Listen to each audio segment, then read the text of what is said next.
वो जो वक्फ बोर्ड के नाम पर जो धंधा चल रहा है, काले धंधे चल रहे हैं, वक्फ बोर्ड को पूरी तरह से खत्म कर देना चाहिए। अमेंडमेंट बहुत पुरानी बात होगी। प्रॉपर्टी तो भारत सरकार की जा ही रही थी, लेकिन साथ साथ वहाँ से जो जिहादी एजेंडा जो चलाने वाले थे वो एक बहुत बड़ी चिंता का विषय था। उनका जो शारीरिक उत्पीड़न हलाला के माध्यम से ये मुल्ले मौलवी कर रहे हैं। मदरसे में अगर आतंकवाद फैलाओगे तो वो छिनेगा, मदरसे में अगर अतिवाद अलगावाद चलाओगे तो वो छिनेगा। All India Muslim Personal Board जैसा तो कोई बोर्ड ही नहीं है, ये तो फर्जी संस्था है।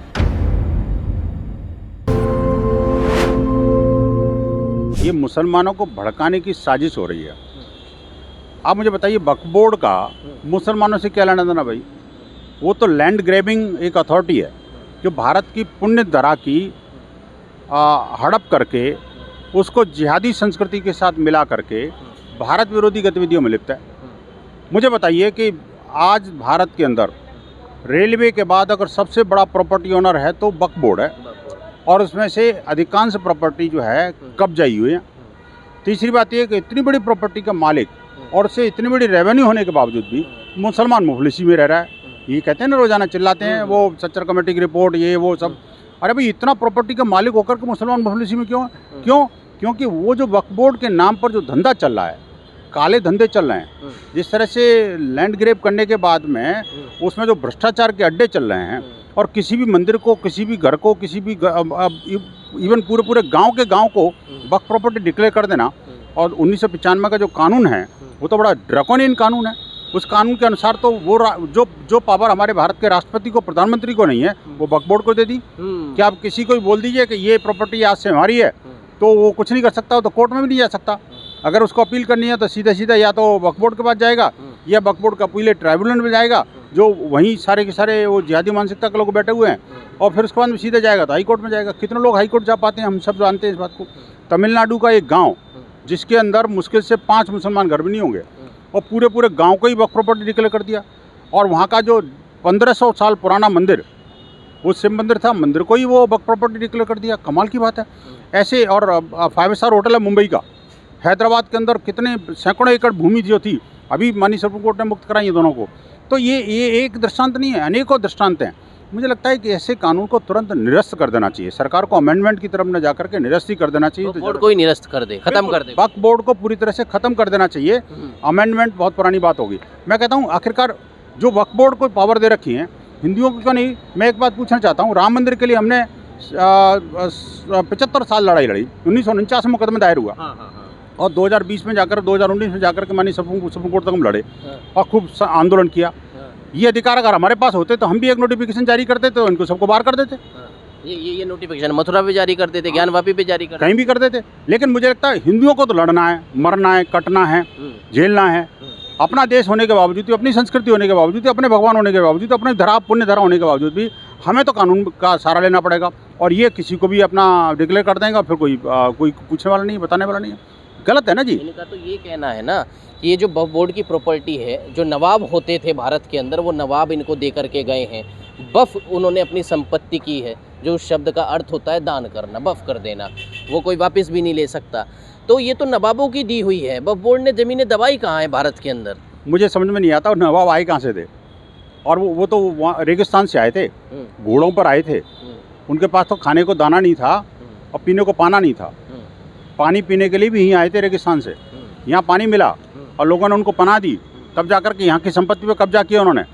और वो कब्जी की संपत्ति को, चूँकि बाकी सब तो लूट ले गए, संपत्ति को यहाँ छोड़ गए। जब संपत्ति को यहाँ छोड़ गए, किसकी संपत्ति थी? भारत की संपत्ति थी, भारतीयों की संपत्ति थी भाई। आप देखिए कि 1919 में जब 1901 में जब भारत की राजधानी दिल्ली बनी, तो उस समय उसमें तत्कालीन जो अंग्रेज सरकार थी, उन्होंने दिल्ली के बहुत बड़े क्षेत्र को अधिग्रहण किया। उसमें 123 प्रॉपर्टी ऐसी थी जिनको के वक्फ बोर्ड ने कब्जा लिया स्टार्टिंग में 1956 में कानून बनने के साथ ही, और वो लड़ाई लड़ती रही। 1984 में अचानक चुनाव आते के साथ ही इंदिरा गांधी ने एक नोटिफिकेशन जारी करके वो सारी 123 प्रॉपर्टी, प्राइम लैंड की प्रॉपर्टी दिल्ली के अंदर अरबों खरबों की हैं। उसमें से एक प्रॉपर्टी तो उपराष्ट्रपति भवन के अंदर है, आप सोचिए ना। और एक जो है ना वायरलेस सब स्टेशन जो डिफेंस का है उसमें थी। और वो एच.एस. वर्णी जो उस समय तत्कालीन जो वक्फ बोर्ड के चेयरमैन थे, उनसे कहा गया इंदिरा जी ने कि साहब आप जरा इसका सर्वे कराओ। यार चोर को कोतवाल बना दिया और फिर जस्टिस की बात करते हो। उसने तो सारा सर्वे किया और बता दिया इंदिरा जी को भाई मेरे को 2 प्रॉपर्टी में घुसने नहीं दिया गया, क्योंकि वो प्रॉपर्टी उस हाई सिक्योरिटी रेंज में थी और बाकी प्रॉपर्टी वक्त में। अभी वक्फ बोर्ड कहेगा तो वक्फ बोर्ड यही तो कहेगा मेरी प्रॉपर्टी है। और 1984 में जैसे इलेक्शन आए तुरंत उन्होंने एक नोटिफिकेशन जारी करके उनको दे दिया। हमने 1984 से लेकर के आप देखिए विश्व हिंदू परिषद ने उन 123 प्रॉपर्टीज के लिए 40 साल से ज़्यादा लंबा लड़ाई लड़ी। जो लड़ाई हमने विश्व हिंदू परिषद ने राम जन्मभूमि के लिए नहीं लड़ी, उतनी उससे ज़्यादा लड़ाई हमने उन 123 भारत सरकार की प्रॉपर्टी को छुड़ाने के लिए की। विश्व हिंदू परिषद ने वक्फ के साथ भी केस लड़ा प्रॉपर्टी को लेकर के। वक्फ बोर्ड के साथ में 1984 से लेकर के अभी तक मामला हाई कोर्ट में विचाराधीन है।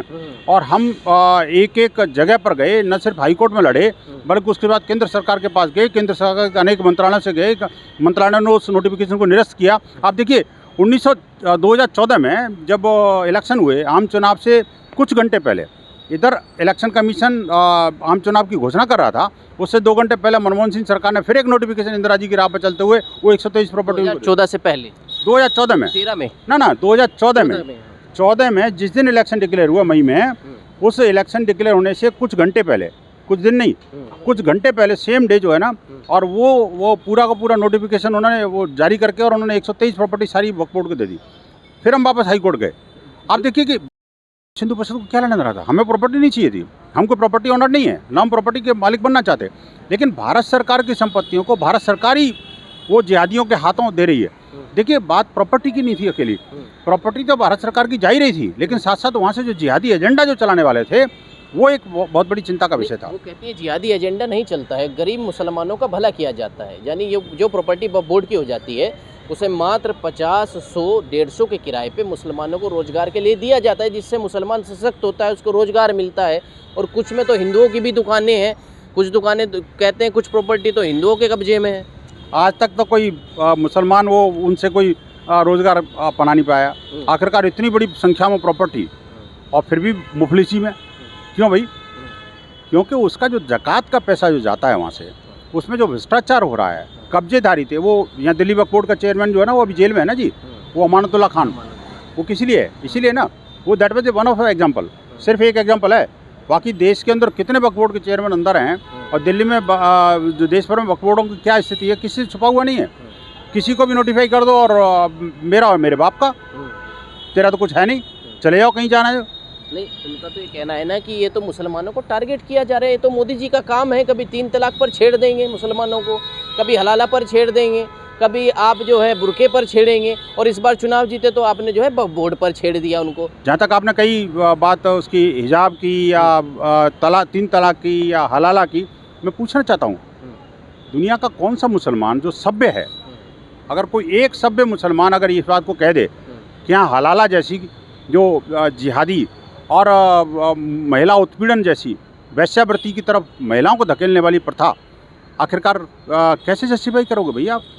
और 3 तलाक जैसी को प्रथा जो महिलाओं का उत्पीड़न कर रही है, वो मुसलमानों के लिए नहीं है भाई, वो उसका इस्लाम से कोई लेना देना है ही नहीं। कई इस्लामिक स्कॉलर कह चुके इस बात को, फिर भी उसको इस्लाम से जोड़ करके उसको ज़बरदस्ती वो मुल्ला मौलवी अपने कब्जे में रखना चाहते हैं। कहना है कि सरकार को चाहिए मुसलमानों को और सशक्त करे, वक्फ बोर्ड को और आज़ादी दे, वक्फ बोर्ड को और बढ़ाने का काम करे, जिससे मुसलमान सशक्त हो, पढ़ा लिखा हो, उनके लिए हॉस्पिटल खुलें, कॉलेज खुलें। सशक्त करना चाहिए। सरकार उल्टा कर रही है, सरकार और पावर छीन रही है उसकी। नहीं, आप ठीक कह रहे हैं, सशक्तिकरण के लिए ही तो हो रहा है। महिलाओं का सशक्तिकरण करना है तभी 3 तलाक कानून लाए। अब जब महिलाओं को सशक्तिकरण करना है तभी उसको हिजाब से और वो काले बोरे से बाहर निकाला। मुसलमानों को महिलाओं को सशक्तिकरण करना है तभी हलाला से बाहर करने की बात हो रही है।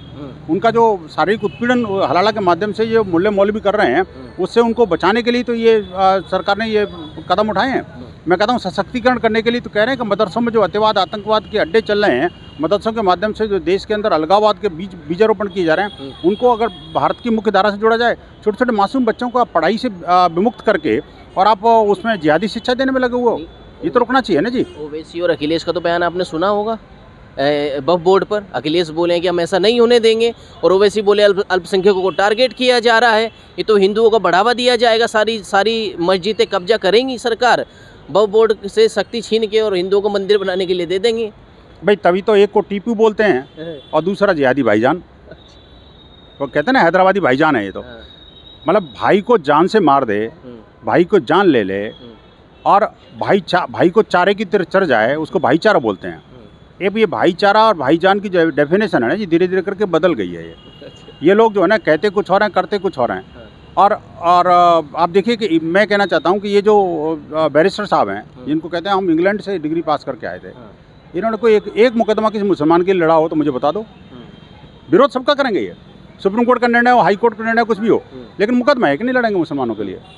अगर कोई उसकी बात तो करेंगे, उनके अधिकार मिलने चाहिए, उनको वक्फ बोर्ड मिलना चाहिए, ना मिले, लेकिन वक्फ बोर्ड से कमाई का एक पैसा भी कम से कम इनको मिला हो, कोई बता दे मेरे को कि मुसलमानों का भला नहीं होने वाला। ये मुसलमानों को और कब्जे में दबाए रखने के लिए ये सब षड्यंत्र थे, जिनका पर्दाफाश कांग्रेस के माध्यम से जो है ना इनको बीजारोपित किया गया। अब इनको सबको रिलीज करने की ज़रूरत है। और देखिए, मुसलमान कोई भारत से अलग थोड़ी है कोई, और भारत से अलग कैसे हो सकता है भाई? भारत का वासी होना चाहिए, और जो कानून मेरे ऊपर लागू हो वही तो मुसलमान के ऊपर लागू होना चाहिए। क्यों भाई? समान नागरिक संहिता की बात करते के साथ ही ये सब बिलबिला जाते हैं। इनको लगता है मेरी तो कुरान छिल जाएगी और मेरा तो छिन जाएगी और मेरा मदरसा छिन जाएगा। क्यों छिन जाएगा भाई? मदरसे में अगर आतंकवाद फैलाओगे तो वो छिनेगा, मदरसे में अगर अतिवाद अलगावाद चलाओगे तो वो छिनेगा, मदरसों में बच्चों के साथ में बच्चियों के साथ में व्यभिचार के अड्डे चलाओगे तो छिनेगा, डेफिनेटली छिनेगा। लेकिन अदरवाइज अगर आप उसको शिक्षा का केंद्र बनाओगे तो निश्चित रूप से किसी को ऑब्जेक्शन होगा। क्यों होगा? मेरा आखिरी सवाल आपसे है कि जब आप केस लड़ ही रहे हैं वक्फ बोर्ड के साथ, कौन सा सन आपने बताया? 1984 से आप लड़ रहे हैं, 2024 अब चल रहा है। फिलहाल आप लोगों की क्या मांग है विश्व हिंदू परिषद की वक्फ बोर्ड को लेकर, या इस तरीके के जो बोर्ड बने हुए हैं all India Muslim personal law board को लेकर, या मुस्लिम समाज की तरफ से जो संस्थाएं बनी हुई हैं उनको लेकर? देखिए, Muslim Personal Board Muslim All India Muslim Personal Board जैसा तो कोई बोर्ड ही नहीं है, ये तो फर्जी संस्था है। सिर्फ एक ट्रस्ट रजिस्टर्ड कर रखा है इन्होंने, और दुनिया को दिखाने के लिए ऐसा जैसे लगता है कोई कॉन्स्टिट्यूशनल बॉडी है। रही बात मुस्लिम पर्सनल बोर्ड अपने इसकी वक्फ बोर्ड की, तो वक्फ बोर्ड एक कॉन्स्टिट्यूशनल बॉडी है जिसको कि कांग्रेस ने बढ़ाया चढ़ाया और उसको एक ऐसा भस्मासुर बना दिया कि जो अब जिसने बनाया उसी को खाने को दौड़ रहा है। उस पर संशोधन करना बहुत ज़रूरी है। सरकार के बिल आने दो, संशोधन या समाप्त?